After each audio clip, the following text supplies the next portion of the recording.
hello guys आज केटाहरूले party हान्ने अरे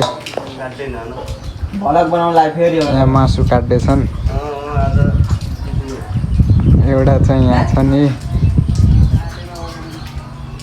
आफ्नो त्यो मासुको पैसाले जाँदैछ आफ्नो पैसाले चाहिँ यहाँ पार्टी हान्ने अरे म चाहिँ खन्छु हो म चाहिँ फ्रीमा खाना भनेर बसेको अब केटाहरूले दिन्न भन्छ फ्रीमा खाना भनेर बसेको केटाहरूले दिन्न भन्छ